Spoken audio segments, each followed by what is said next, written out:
আসসালামু আলাইকুম। আজকে আমরা ষাটলিপি বাংলার শিখব। ৫টি অক্ষর অর্থাৎ ৫ ধাপে শিখব। তো চলুন শুরু করা যাক। ক, খ, ক্ষিয়। এটার হবে এখান থেকে আপনারা নিবেন এইভাবে করে, অর্থাৎ অ্যারো চিহ্ন এই দিকে। করটা এটা সাধারণত ছোট নৌকার উল্টা পিঠ বা ধরতে পারেন। এখান থেকে শুরু করে এখান থেকে আপনারা নিবেন ক, ক, ক, ক, ক, ক। আবার একইভাবে খ, খ, খ, খ, খ।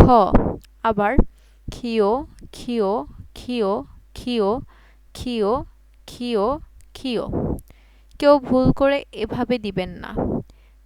এটার শেখার নিয়ম হচ্ছে আপনার বাম থেকে ডানে যাবে, বাম থেকে ডানে যাবে। তো বাম থেকে ডানে ক, খ, ক্ষিয়। একইভাবে আপনারা গ, ঘ দেখতে পাচ্ছেন। গ, ঘ এর মধ্যে এটা হবে এটার ৩ গুণ বড়, অর্থাৎ ক, খ, ক্ষিয়র ৩ গুণ বড় আপনি দিতে পারেন। গ, ঘ, গ, গ, গ। অর্থাৎ একইভাবে আপনার অ্যারোটা হবে এই দিকে, অর্থাৎ আপনি এখান থেকে শুরু করবেন। কখনোই আপনি উল্টা দিক দিয়ে শুরু করবেন না। গ, ঘ, গ, গ, গ, ঘ, ঘ, ঘ। একইভাবে আপনারা দেখছেন চ।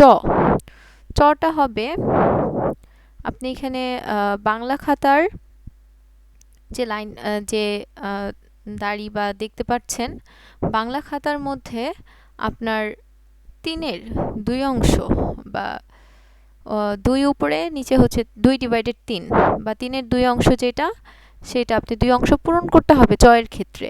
সোজা দাড়ি উপর থেকে নিচে, অর্থাৎ এখানে একটা ফোঁটা দিয়ে আপনি এভাবে টানবেন, এভাবে টানবেন। চ, চ, চ, চ, চ, চ, চ, চ, চ।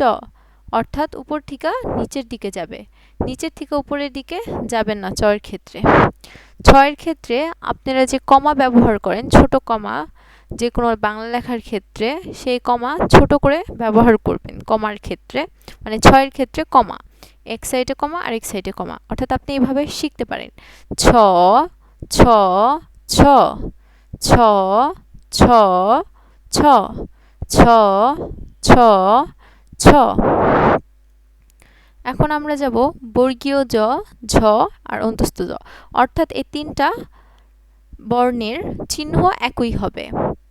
আপনারা চ দিয়েছেন ৩-এর ২ অংশ, আর জ, ঝ দিবেন পুরা মানে ফুল ৩ অংশই।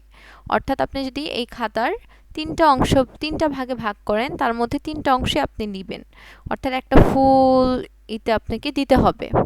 তাহলে এটা অবশ্যই উপর থেকে নিচে যাবে, নিচে থেকে উপরে দিবেন না, অবশ্যই উপর থেকে নিচে। অর্থাৎ বর্গীয় জ, ঝ, অন্তস্থ জ, বর্গীয় জ, বর্গীয় জ, বর্গীয় জ, বর্গীয় জ, বর্গীয় জ, ঝ, ঝ, ঝ, ঝ, অন্তস্থ জ, অন্তস্থ জ, অন্তস্থ জ, অন্তস্থ জ। আর অবশ্যই যখন প্র্যাকটিস করবেন তখন একটু জোরে জোরে বলে প্র্যাকটিস করবেন, কারণ যখন আপনি বলবেন তখন বর্ণগুলো আপনার মাথায় সেট হবে। আর প্রাথমিক ধারণা অনুযায়ী এতটুকুই যথেষ্ট। ষাটলিপি যদি ভালো লেগে থাকে অবশ্যই চ্যানেলটা সাবস্ক্রাইব করবেন আর একটি লাইক দিয়ে দিবেন। ধন্যবাদ। আসসালামু আলাইকুম।